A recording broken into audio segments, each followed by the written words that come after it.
list of the icons down there. You can post in the chat, which country are you coming from?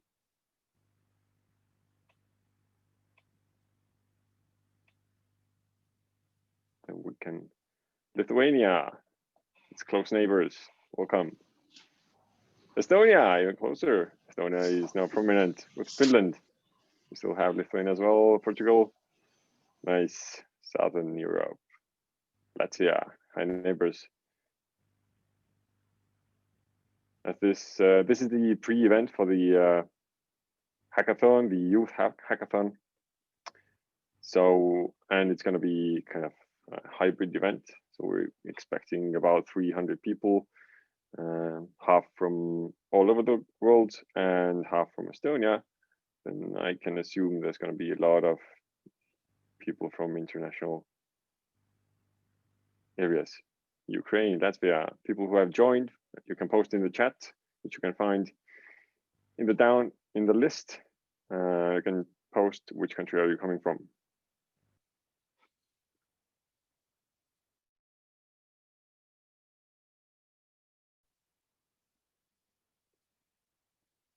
All right, so I've just got to receive a note that we are recording this session. Everybody should be okay with that. We're not going to do anything naughty. I'm going to stop sharing my screen so you can see my face bigger. Now for the people not familiar with the Zoom, in the upper right corner, you can see the view. You can put it either speaker or either gallery option. If you put gallery, then you can see all the people that are in the chat. So first of all, welcome everybody. I am representing Cleantech Forest as Cleantech for Estonia. We are a non-profit organization with a mission to advance and fund and develop green innovation and startups in Estonia. This event today is the pre-event for the Ideation Day on the 21st of November, which is focused on youth, and it's going to be a big hackathon. As I said, we're expecting more than 300 participants, and it's going to be happening simultaneously in Tallinn, Estonia, and also in Zoom.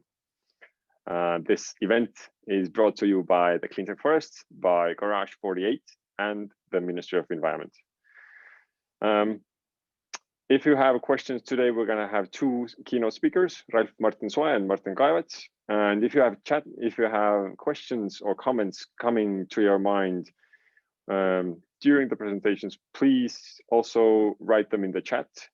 If you can memorize your questions, then later after the presentations, we will be opening the stage for the participants as well. Now, but without further ado, the first presenter today is Ralf Marten, who is the founding director of Smart Cities Center of Excellence, the finest twins. He's been initiating and managing large-scale research and development projects, mainly in the field of ICT. And he is, for sure, one of the best experts for smart cities in Estonia. And now I will mute myself and Ralf Marten will take it from here. Okay, so thank you so much for your interest. I hope you can hear and hear me and see my slides. I actually recently had one presentation where I thought that I'm showing slides and it went through 15 minutes without no notification from audience, but I actually didn't see it. So if you don't see something or... All good. All good, perfect. Yes, I'm Ralf. I'm very happy that so many of you are interested in the field of smart city, and you take time out from 5 o'clock afternoon, late afternoon, to join this event here.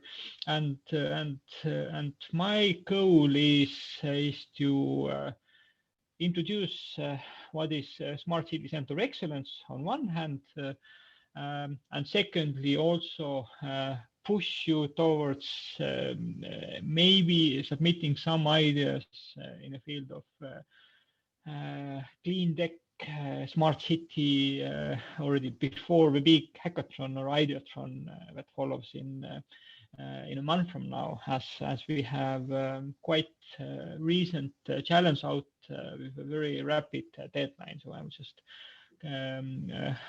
introduce it as well.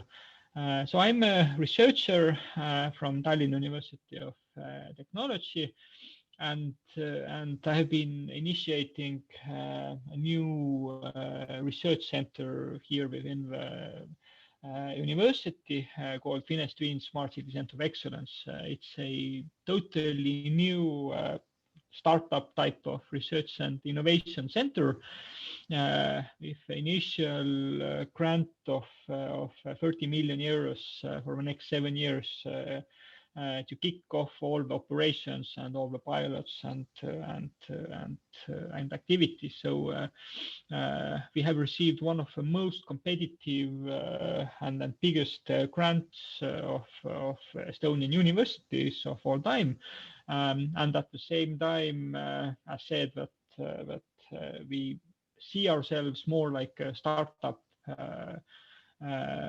initiative within the big university, and this also follows our logic that we started the center December last year, and since then we have been dealing with getting the team started and dealing with building our first office and also agreements between researchers, cities, and affiliated people like you as well. So this is where we are. And another thing what I want to mention is that when I started this journey in the field of smart city, it happened pretty much 7 years ago from now, when I had one quite random visit to Helsinki, where the concept of smart city was introduced to me, and back then I reasoned it, and kind of a narrow understanding was that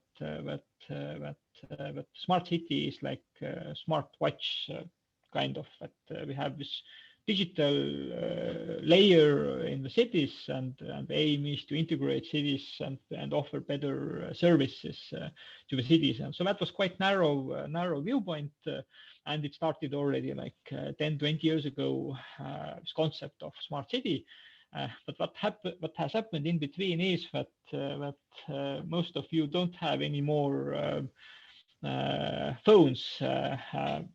Smart city started at the same time when the concept of smartphone entered the game, or smartwatch as well. So you can see I'm using both of them quite actively, and that was the logic that even like 7 years ago, but even going a bit more beyond, times where some of you were like in the primary school or even before, like let's say that early 2010s and so on, cities were not that digital globally, and also not in Estonia, but services were not that digital, and processes were not that well designed, and so on. And then the concept of a smart city emerged with the main logic that let's make cities digital. And when I remember very well when first times I went to some international events in Brussels, in European Union or European Commission and beyond, people over there really didn't get what smart city is. And this digitalization of cities was something that was like at least accepted as a concept.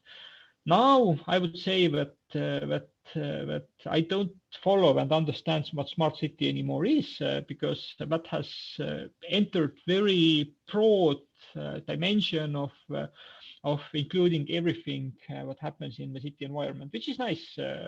But at some point I feel that maybe we don't need to talk about smart cities anymore, but we can just talk about cities in general, as we don't need to talk about smart watches as this becomes standard, or we don't need to talk about smartphones, as nobody has non-smartphone anymore, and so this is something what has happened, and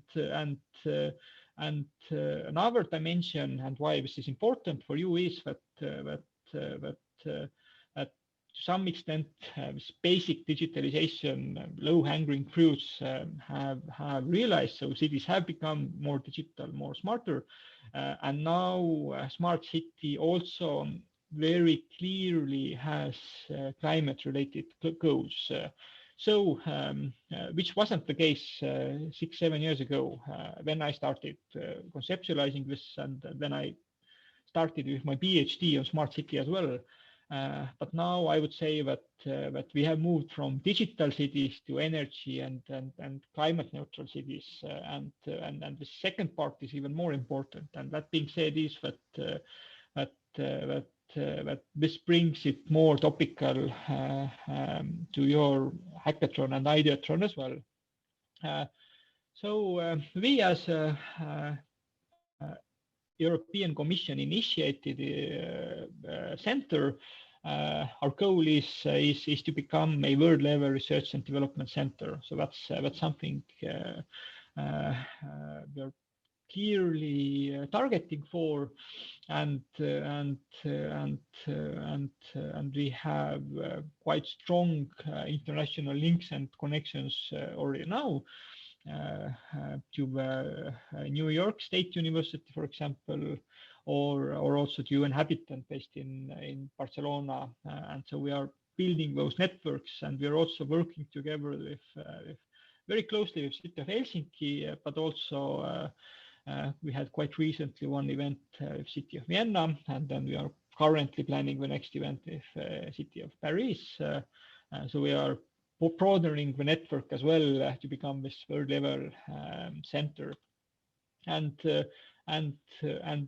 our main focus, and this comes really from 2013-14 when we start developing it, is that we focus, and our research streams are in 5 fields: so built environment, energy, mobility, data, and governance. And this also shows how we actually define smart city within our center.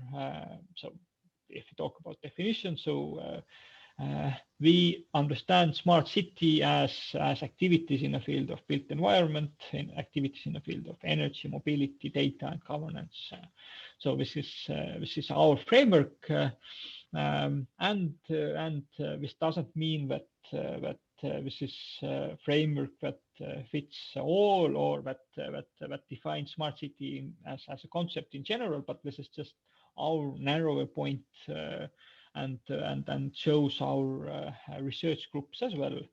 And the last slide about the intro slide before going to the challenge part is that we are initiated by Estonian and Finnish parties.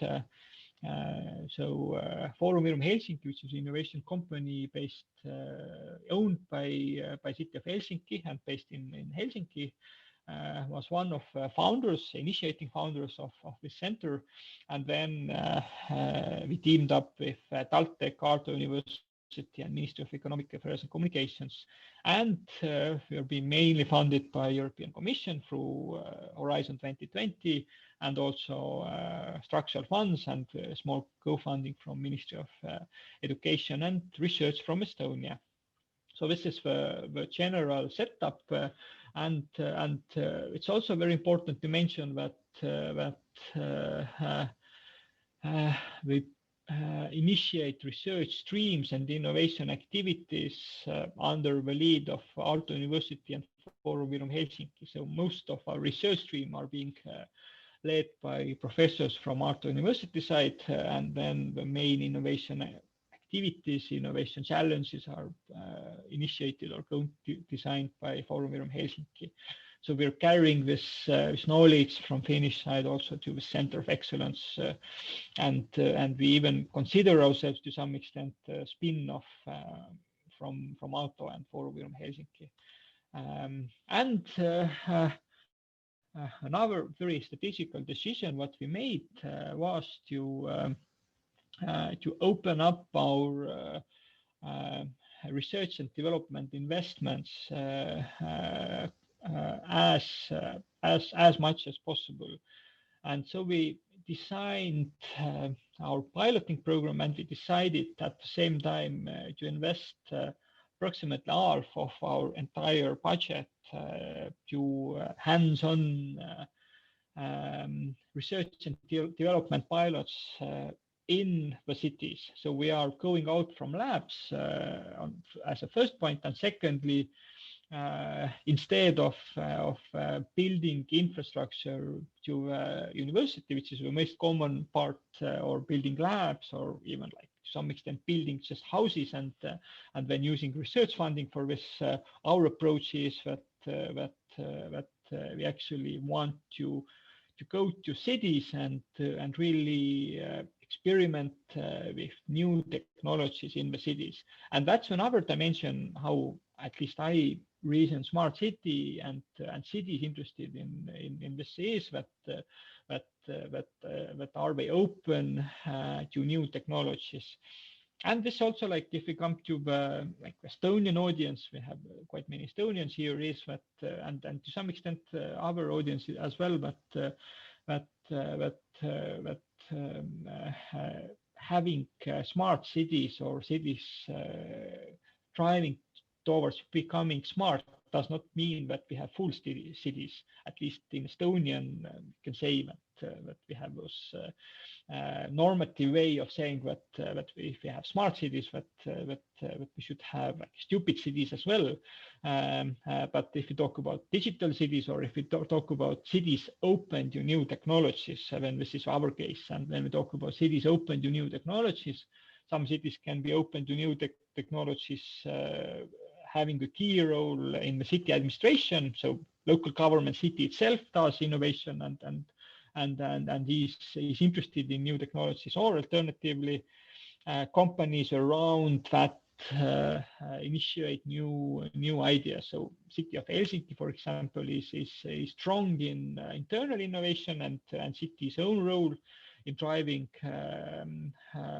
new technologies to the city, and Tallinn is more stronger in this open approach to companies coming and doing new things in the city environment. So there are different approaches, and important part there is that our pilot program, which is altogether 15 million euros in the next 7 years, then is based on mapping urban challenges. So we actually go to the cities and ask what are the challenges. And secondly, we have opened public idea competition that everybody, either you are in Portugal, in Lithuania, in Ukraine, wherever joining here, can come and participate with your idea to this competition. And what we did over this summer is that we very systematically, through workshops, surveys, interviews, validation rounds, mapped top challenges of Estonian towns. And we mapped the ones that are more global to all local governments in Estonia and also to Finland and beyond. That being said, is that we were not interested in knowing what exactly is the issue in the city of Tallinn or city of Tartu or city of Rakvere, but we actually looked for joint urban challenges what all cities are facing. And we ended up of listing 10 of them. And just like an indication as well that this is truly a bottom-up approach, that this is coming from cities' own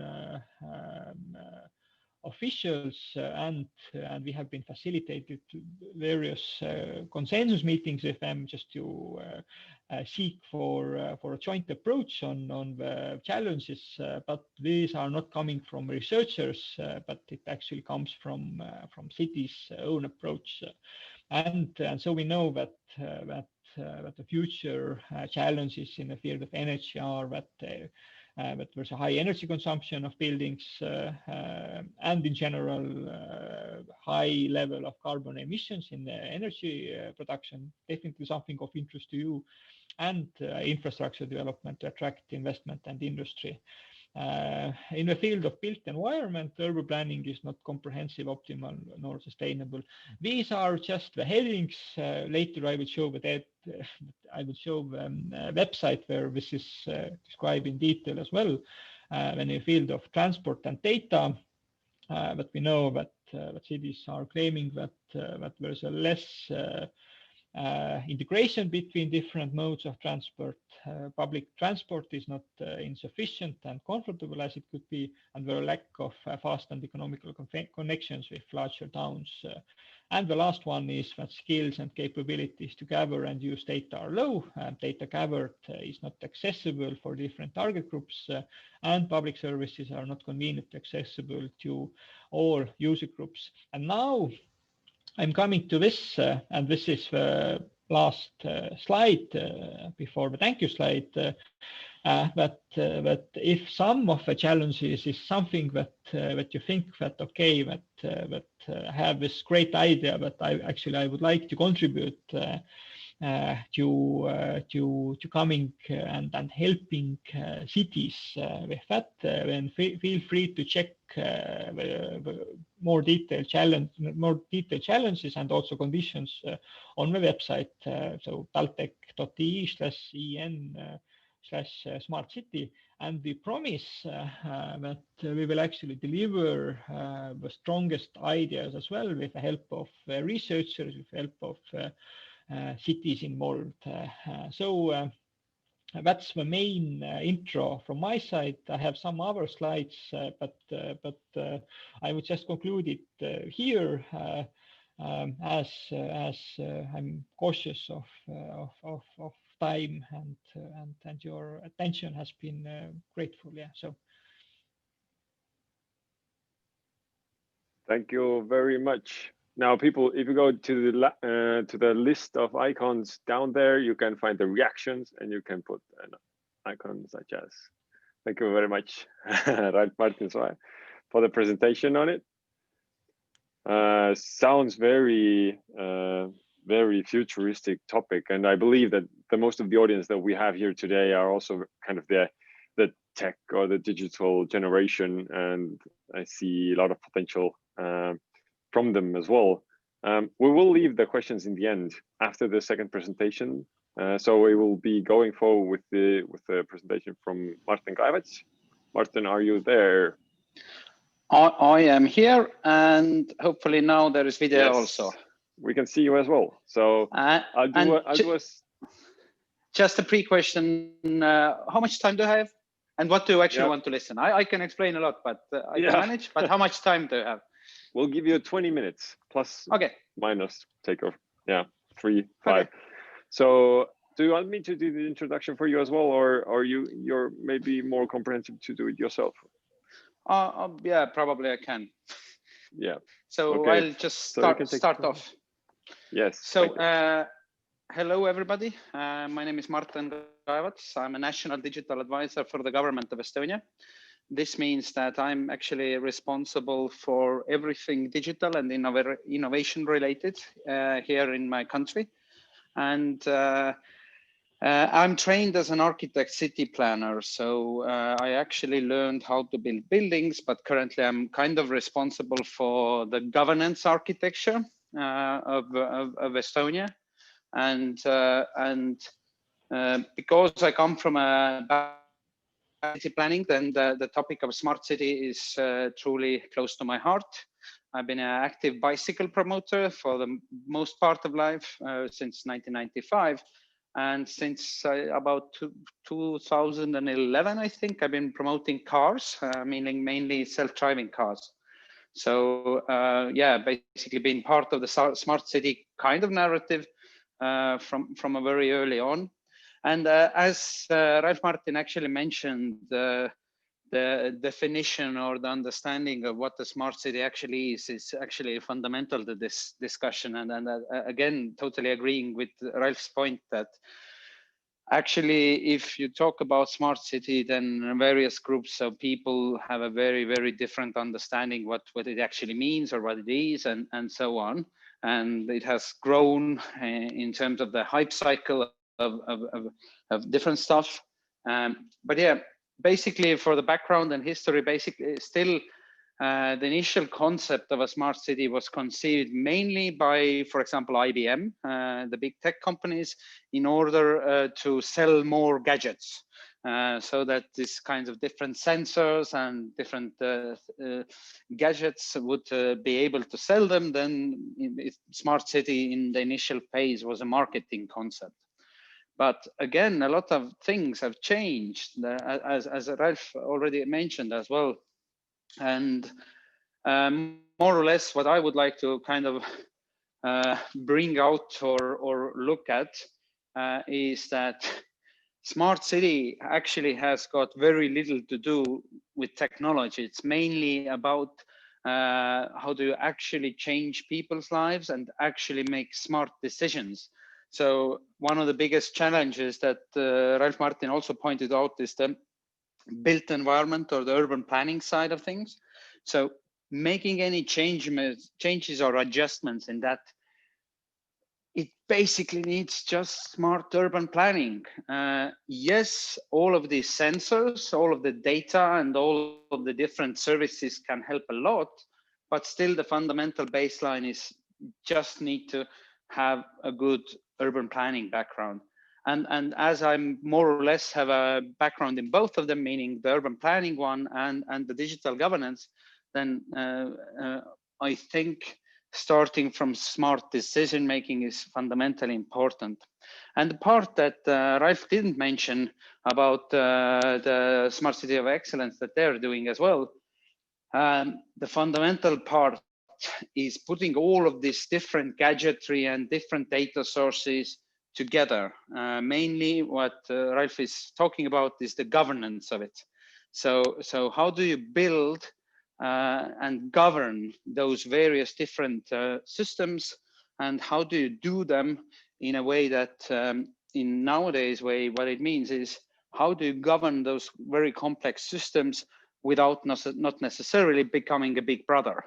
So this is what Estonia from the governmental point of view I think is relatively good at, meaning that to build a distributed architecture of various different stakeholders and systems so that there would be no central server or no big brother. A very simplified way of explaining that is kind of the two different concepts that again, it was, I think, about 8 years ago, they were roaming around in the conceptual domain of smart cities. And one of them was this kind of the IBM type of war room they did in Rio de Janeiro. This is a kind of, if everybody's seen Stanley Kubrick's Dr. Strangelove, then the war room concept was basically conceived by Stanley Kubrick. The point where a big room, probably a dark one, with lots of different screens, and where all of the city's mobility or energy systems and things like that are managed. At the same time, the London kind of concept also arose, which basically was in an iPad or in a smartphone, where you could potentially, every citizen would be a part of a smart city, would be able to see all of that data, would be able to control certain things, and it would be a much more of a democratic model. Again, things have changed during the past years, and Estonia, as a government, is very, very clearly pushing on the human-centric governance model, and how do you build systems that are very, very highly complex in a way that they could actually change and adapt constantly. And fundamentally, it's about how do you build those very complex systems in a privacy preserving way. As there's a bunch of Estonians also here in Estonia, it's actually fairly simple. I can even make it kind of a drawing. Let's put it like here. I can see. So basically, it's about having a distributed architecture distributed architecture more or less means that there is lots of different nodes, just more or less a regular network diagram that everybody has seen in their life a lot of times, but not having a centralized server here. So the point is that what distributed architecture means is it's kind of a community building tool, which means that you split the large assignment, whatever it is, might be talking about, I don't know, healthcare, or I don't know, smart city, or we might be talking about social welfare or traffic or whatever. You don't necessarily need to put everything in one pot, or as in Estonia and in other countries, they're saying that thou shalt not put all eggs in one basket. The question is that basket will fall down anyway. And when we talk about digital solutions, then the basket and the eggs, this means about basically cybersecurity. If you distribute all the data around, then the likelihood of that basket falling down, well, basically the risks are smaller because you don't have all the eggs in one basket, but you have like let's say 1,000 eggs in 1,000 baskets. If one of those baskets falls down, then only one egg gets broken rather than all of the 1,000 eggs. So that's the very simple basic concept on distributed architecture. And having a fundamentally an idea or a concept, how do you build and enforce trust throughout the culture? Trust is paramount and key to this whole thing, whether this is governing smart cities, healthcare, whatever, but you need to be able to build mechanisms of trust into the architecture. And a simplified example how trust works in modern times is trust is fundamentally still a cultural thing. So it's not necessarily a technological thing. Like the traditional way of having trust is something like, I don't know, you went to school with somebody and like 10 years after the school, you've probably been like, I don't know, drinking and having parties together and doing lots of different stuff. Then after 10 years, you know that you've been through a lot with that particular person and you tend to trust him or her. That's the very traditional type of trust. When this type of modernization came and human population started to grow rapidly, then we needed to have a form of institutionalized trust. And this is the kind of concept when you need to have nation states, banks, things like that evolved, because you needed to mitigate trust between lots of different people and where the anonymity was growing bigger and bigger. Now, you might be hearing that trust towards, I don't know, governmental institutions and other different places has gone lower and lower. But a good metaphor actually comes from Rachel Botswan, who has a very nice book. It's called Who Can You Trust? She talks about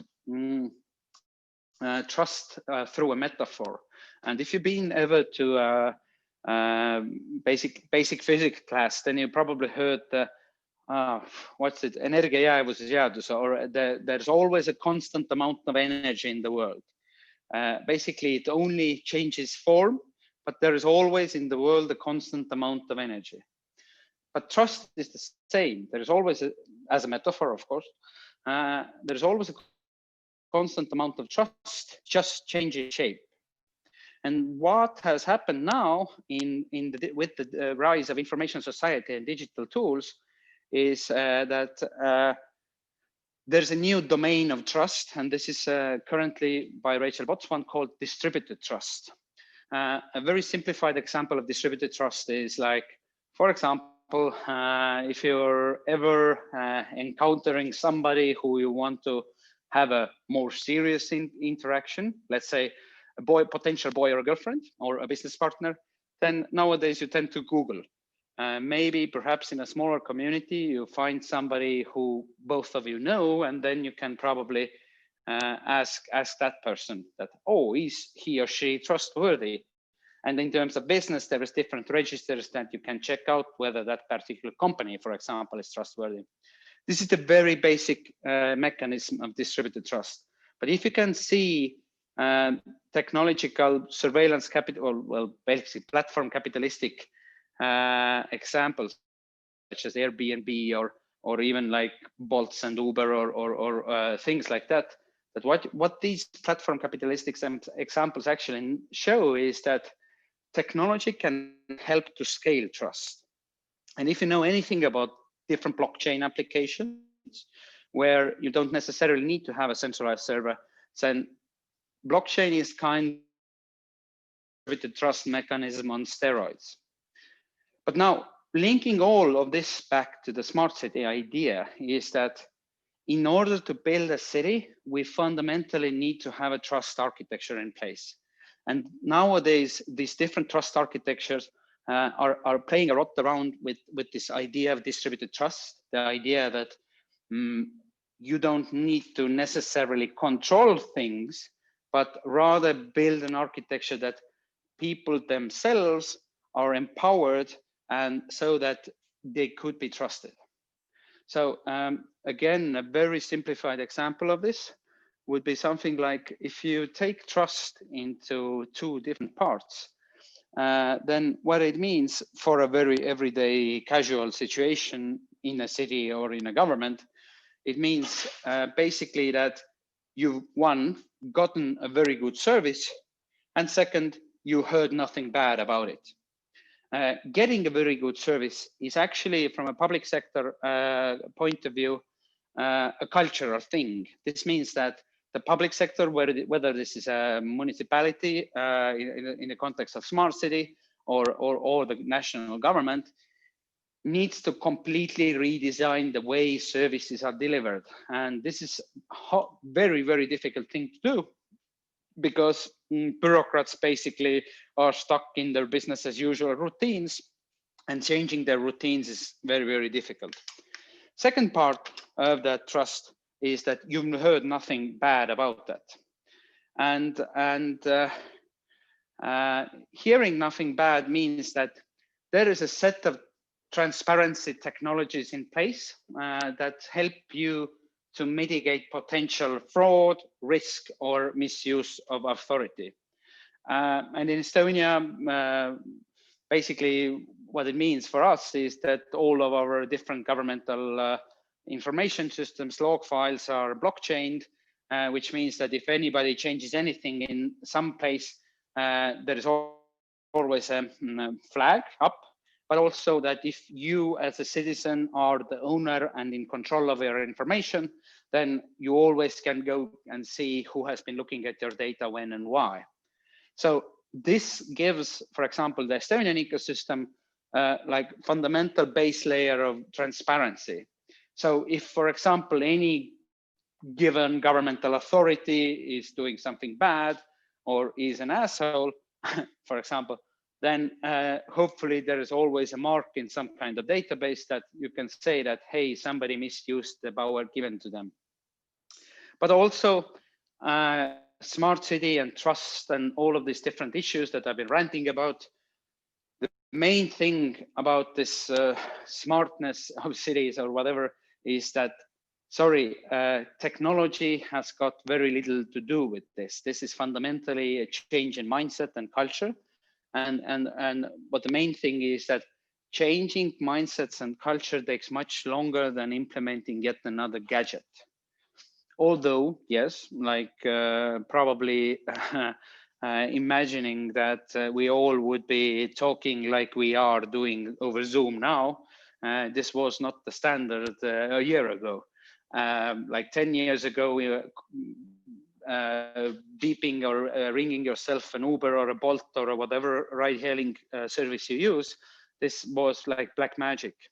Stuff is fundamentally changing faster than it did before. But this is sets a fundamental kind of a difficult situation for governments, for municipalities, and that's why I'm super keen in seeing what for example, Ralf, Martin, and their experts will be actually developing and researching, is to actually see how do you fundamentally build an architecture of governance of these complex systems that can adapt to changes, because all of us are living in a time when change is the only constant, and the speed of that change is going more faster and faster and faster. So the problem here is that our current bureaucratic mechanisms, either in a municipality or, I don't know, for example, even in an academia or in a large-scale company, they are not necessarily adequate to fit to keep up with the changes that are coming from outside. So like, for example, again, this year, it's very good to kind of bring a metaphor. The COVID crisis is kind of like everybody needed to change themselves really fast. And what's actually really good about it is that everybody was in the same shit together. So I think the sense of unity for the globe was actually a positive thing. But again, everybody understood that we need to make changes. We need to make them, probably digital things can help. In Estonia, most of the governmental processes remained intact, because in Estonia, we more or less have been prepared to these types of situation, preparing ourselves for the past 20 years. But yes, of course, like the physical infrastructure actually failed us. We couldn't go outside, shops were kind of strange places to go and so on. But the fundamental question still comes that how can you actually build this kind of, for example, the digital trust architecture to a very street level? Because this is what smart city is. Smart city is trying to solve this problem on the street level, because, and this is much more difficult than, for example, I don't know, currently I'm hanging out in the main government building here in Estonia, and we are, I don't know, for example, we are currently drawing international trust architecture for the WHO. We can intellectually draw a global trust layer, but doing it on a street level means very, very creative solutions and very different solutions, which are very context specific. And we need to make and build for a culture that is ready to constantly to be open-minded, be ready to adapt, because this is the only thing we do. So I don't know, I think my 20, let's check the timer. The 20 minutes is almost over. But what I'm thinking about is that in order to actually build a smart city, this is mainly to do with building a culture of trust, probably curiosity, because curiosity is something that helps us as a human, but also as a society to change.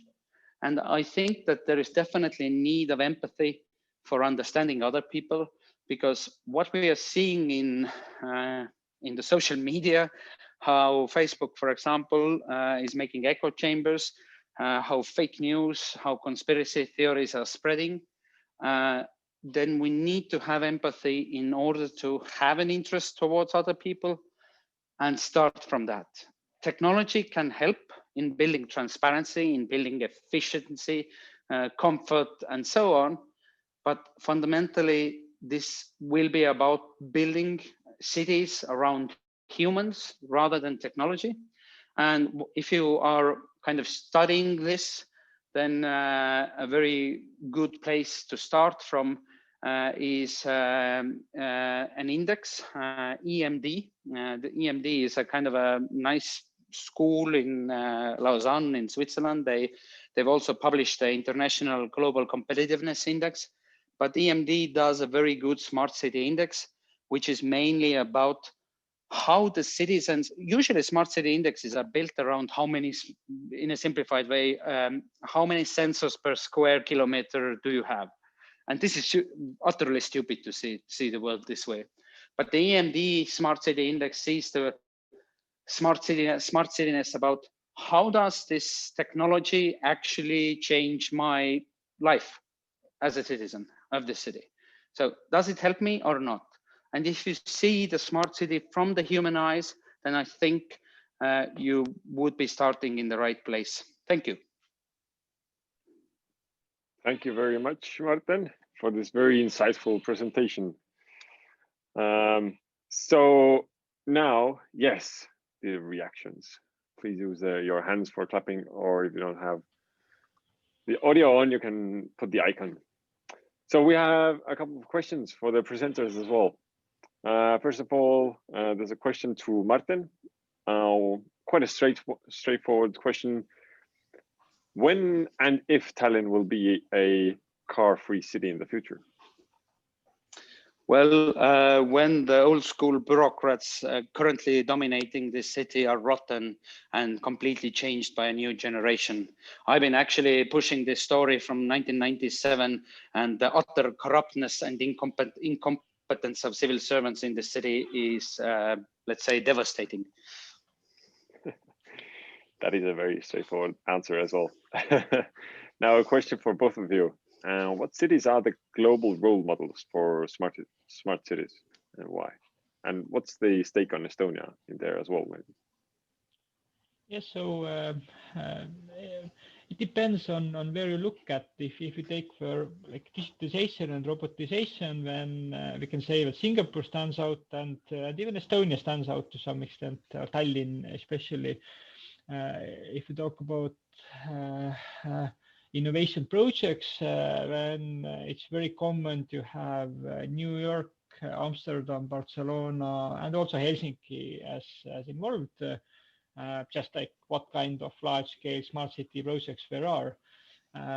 But this is all changing, and as Marten said as well, but the new approaches with people-centric smart cities, and UN Habitat as well is very strongly pushing new agenda that we should only look at people-centered, people-driven smart cities. And another thing is that from European Commission side, what is very clearly changing is that climate goals, climate neutral cities are being merged with idea of smart cities, and even like one of the big 6 missions, big investments over the next 7-8 years are organized under one mission of European Commission, and the mission is when climate neutral and smart cities. And this is already having a strong effect because European Commission is funding first 100 cities to become as a role models. And now a lot of European cities are already racing for that. Copenhagen was the first one to announce it. And that actually relates to the first question as well. So Copenhagen announced that they want to be carbon neutral by 2025. So it's the soonest. It's just 4 years to go, pretty much. And quite recently, like a couple of weeks ago, Helsinki did its calculations and tried to analyze and push as far as, or as close as possible, because if our cities are facing this 2035, and Helsinki is coming up with 2030. So we're saying that we need another like 9 years and a couple of months to become carbon neutral as a city, as an environment. And that's a big, strong message. And that also means that that cars will be pushed out, if not entirely, then there will be like a strong push out from at least diesel and petrol cars. So yeah, so there are like different concepts which cities stand out, and if you want to get more into detail with that, then UN e-government punch or e-government unit has recently come out with city index as well, and Tallinn is also there in a key place, mainly because of digitalization of services.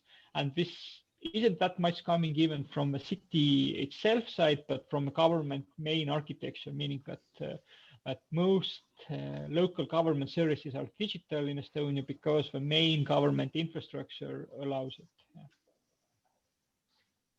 Mm-hmm.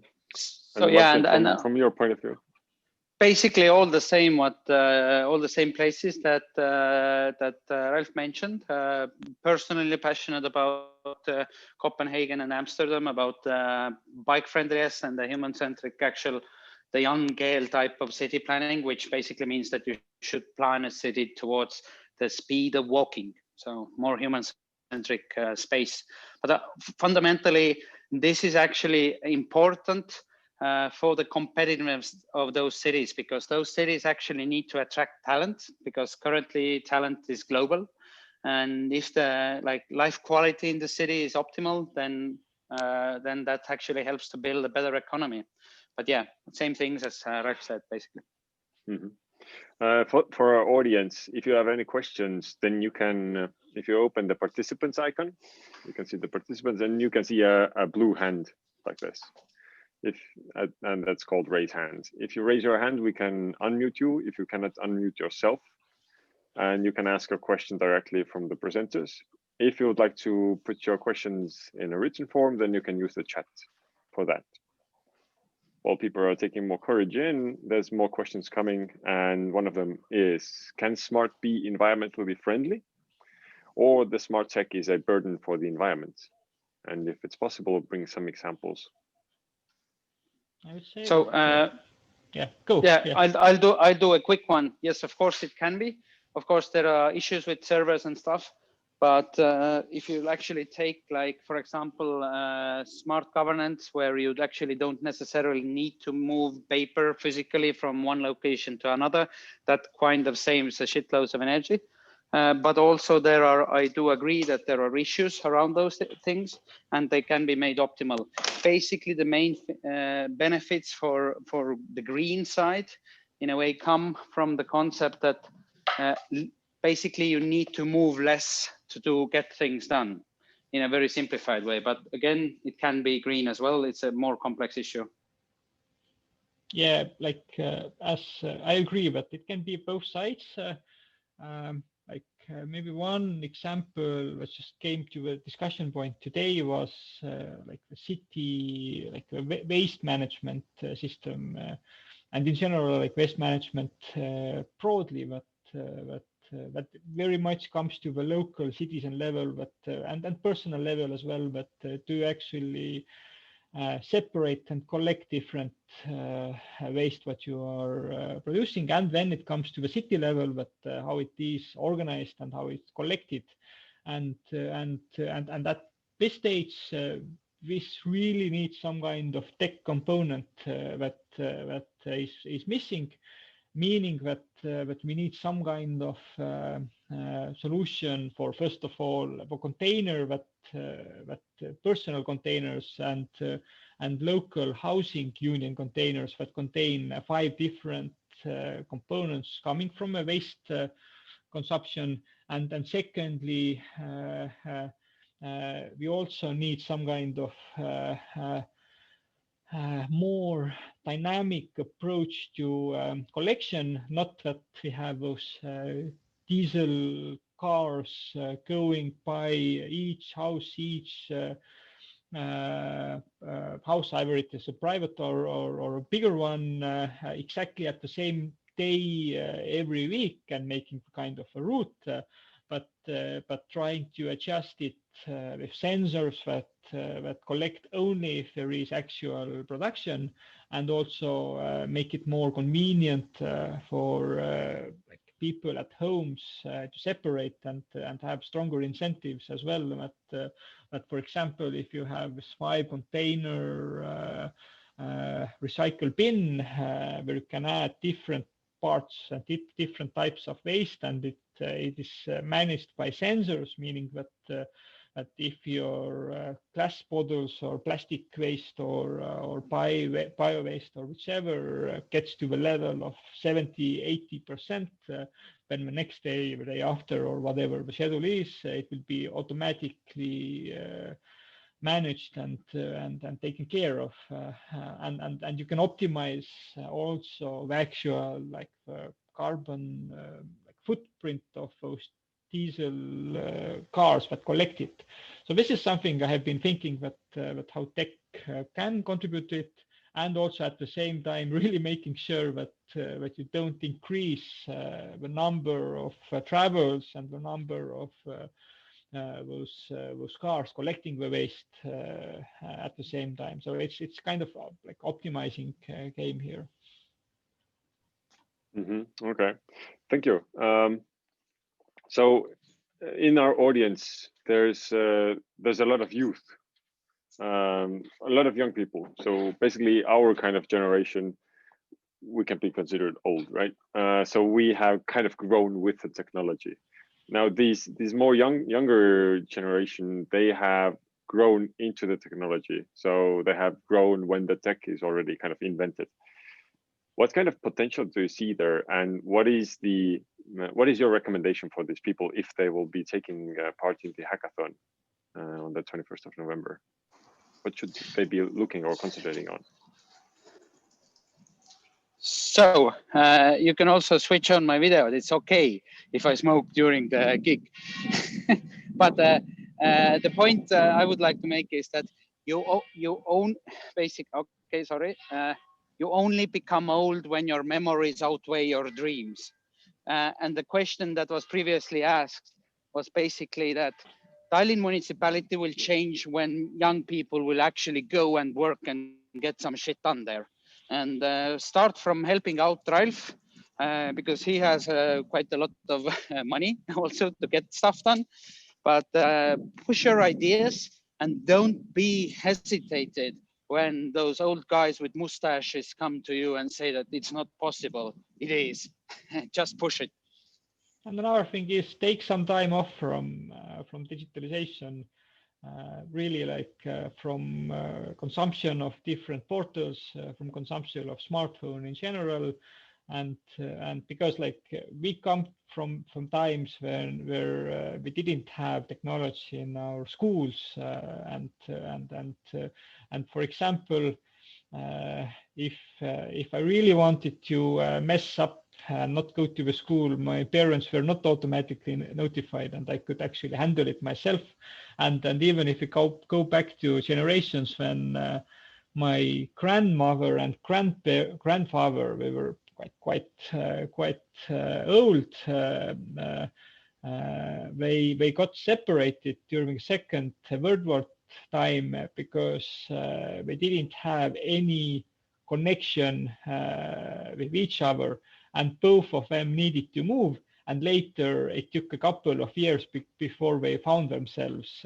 So that's just also coming back to like the pre-digital time, that it was actually possible that you love somebody and you don't see a person for years because you just didn't find it, and the post was the only way of approaching, or then telephone to some extent. But like maybe the message is that think about the solutions also that are not tech driven. If you think about ideas and think about the personal approach to that as well. So how can you yourself change your habits and your behaviors, both towards like smartphones, but also towards like using bicycle and so on.